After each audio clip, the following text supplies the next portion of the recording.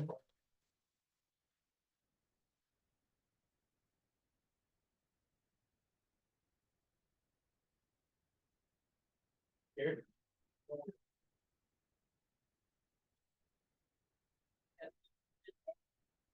All right. See you, Talia.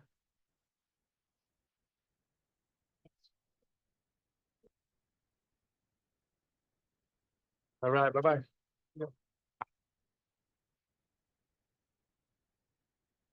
All right. Have a good weekend.